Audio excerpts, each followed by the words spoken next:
Hey guys, so in the more violent Caucasoid news, we have an autistic woman who they're saying was caged and forced to eat her dead mother's ashes. Okay, this is how psychotic and depraved these people are.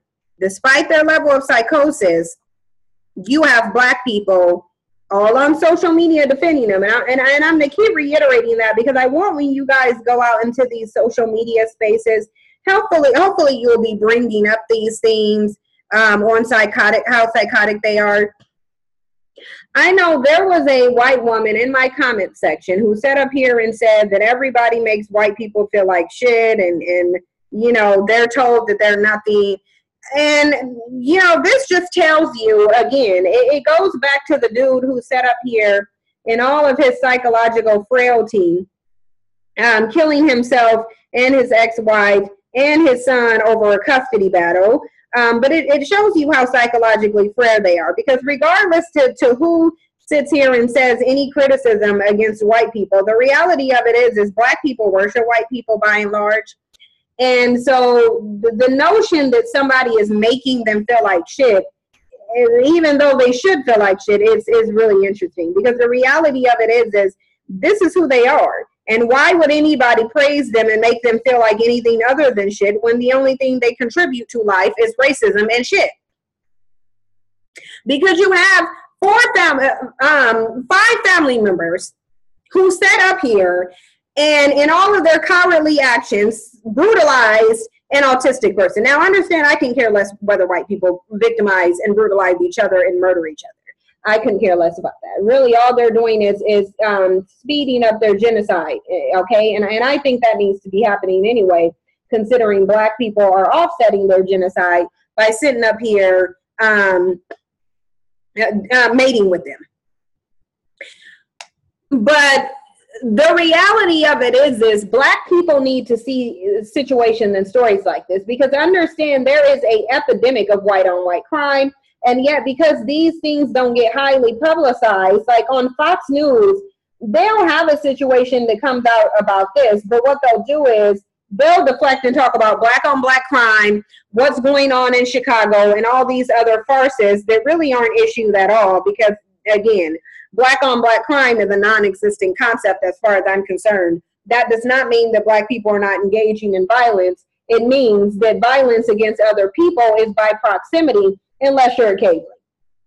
And in that case, if you're a white person, then you're going to be violent against anyone and anything, because that's just who you are. That is your nature. That's really the reality of who you are. Okay?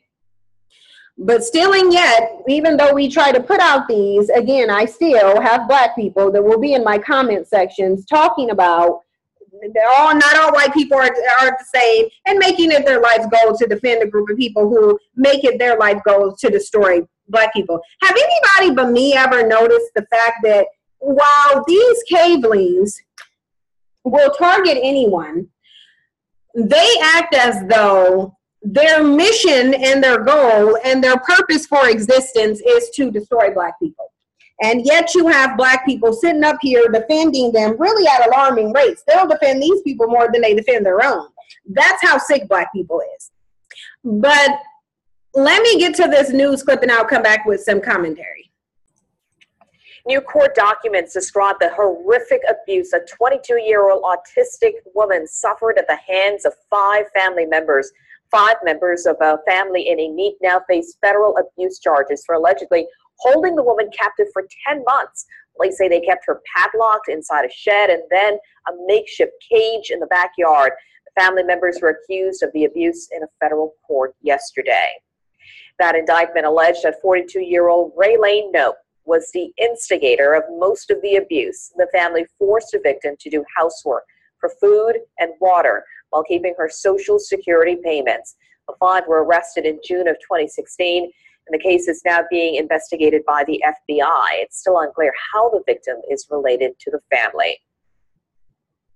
Now,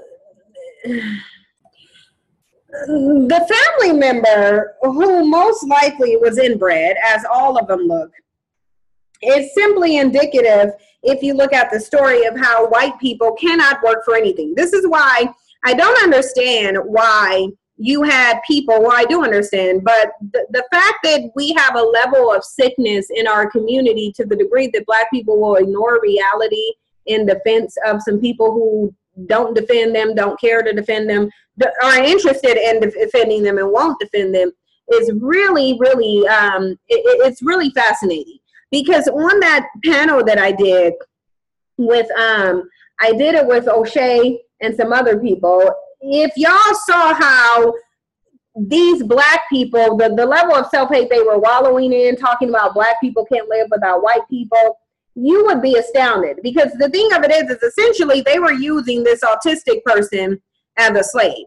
You have 5 of them who decided to gang up on this inbred autistic family member and force the autistic family member, that shows you how cowardly they are, to essentially be their slave. Because I want you to notice how they weren't doing this to one of the family members who weren't autistic. They were doing it to an autistic. So they can't even do it to one of the well-adjusted inbred siblings. They got to pick on the inbred sibling with the mental disorder and the cognitive disorder. This is how cowardly they are and how unwilling to work. And that's why I emphasize the point that white people never worked for anything. This is why, again, they can't tolerate work. They can't tolerate adversity. They can't tolerate any challenges. They can't even tolerate existing when on a biological and subconscious level, they know that they shouldn't be existing. Even in a system of white supremacy, they're still the biggest criminals.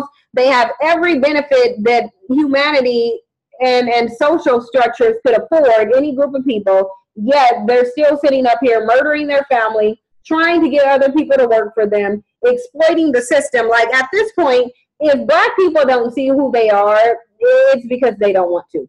I'm not interested in no Black person telling me not all white people. I'm really not interested in that. That's not what I'm interested in. And I really don't even hear it. And I really need them to stop coming to my page and telling me that. Because the reality of it is I'm seeing a whole lot of incidents like this that involve white people for it to not be white people. Generation after generation, just tons of them sitting up here engaging in all forms of, like, the bottom line of it is if they were more prone to hard work based off their abilities, they wouldn't be the biggest welfare recipients or the biggest welfare frauders. That's just a reality. But it says in New Orleans, Louisiana, 5 Louisiana residents face federal charges for allegedly imprisoning and abusing an autistic woman 2 years after they were arrested on state charges in the case. And look, as we go through this depraved case, the level of inbredness is going to be confirmed. And I kind of see that already.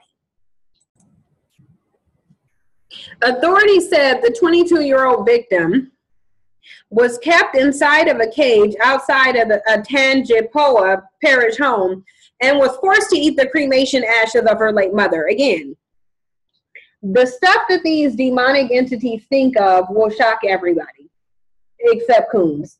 Because coons will overlook it. They will convince themselves that these people are not a problem. They will convince themselves that these are isolated incidents, and they may well be. You can have a million isolated incidents that collectively show the pathology in a group of people. I mean, all pathologies start with isolated incidents. You just collect a number of different isolated incidents. Epidemics are based on a bunch of different isolated incidents of something. So saying that something as an isolated incident does nothing to convince me that this isn't a part of their pathology. I know different, and I don't have a coon brain, so nobody's going to convince me that these are just isolated incidents. Bottom line is, this is who they are. And the level of depravity, the things that they can even think of, it's amazing that they can think of such depraved acts, really. Like, because who thinks of making somebody eat their parents cremated? Like, what is even the purpose of that? What joy and sick thrill do you get out of basically forcing a person to commit acts of cannibalism? Prosecutors said the suspect subjugated her to forced labors, beatings, and sexual abuse, and that 2 suspect plans to make her a prostitute. So they're sexually, if If they don't have a problem engaging in incest, they don't have a problem engaging in inbreeding. Because they're sexually assaulting someone that's related to them. So that's why I think all of them are degenerate, all of them are inbred, all of them are disgusting. A Justice Department statement says 4 suspects face charges, including labor and housing law violations. Bridget Lambert faces a conspiracy charge with a maximum 5-year sentence. All are in custody. Defense attorney declined comment or didn't immediately respond Friday. And because the defense attorney probably don't even want to sit here and deal with these degenerates. That's the reality. If I'm a defense attorney, I'm not dealing with psychotic degenerates like this. I'm botching the case. Because the reality of it is anybody in any group of people, because these are people who did this together, any of them who are complicit in this, who would see this and not have a problem, who would see it and not try to stop it, these people are not safe to be on the street. But they're the reason why you don't see cases like this highly publicized, because it shows the depraved, demented behavior of Black people, and white people, I mean. And we know that Black people don't engage in this, because if Black people engaged in this, they will be showing Black people engaging in it. I haven't heard one story about any Black person forcing it, even being that depraved, to even think about forcing someone to eat their dead mother's ashes. I wouldn't think of that, but they sure do think of it, and they sure were doing it. But again, this is just who they are.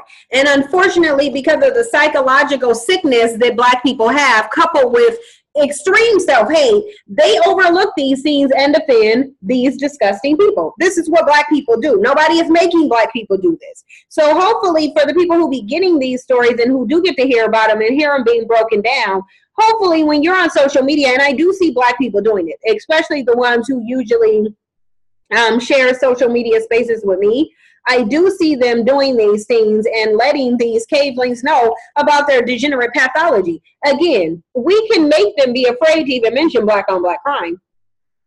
You can make them afraid to even mention the pathology of a Black person. But even when a Black person is being generalized by a white person, they still won't generalize white people. Even though they can be having to defend their people against white people, they still absolutely will not generalize white people. This is the sickness that we're dealing with. Just as far as these disgusting cavelings are sick, Black people are sick, and especially the ones who are mixing their gene pool with these cavelings. This has inbred all over it. Like, all of them has inbred written all over them. And again, they said they're sexually abusing them. So if you're going to sexually abuse a sibling, of course you're engaged in incest, because you're already engaging in the sexual act. These are inbred, disgusting, struggle gene hillbillies. That's why they're dying out. Part of the reason why they're dying out. But you guys let me know what you think. Thank you for your support. I'll see you in the next video.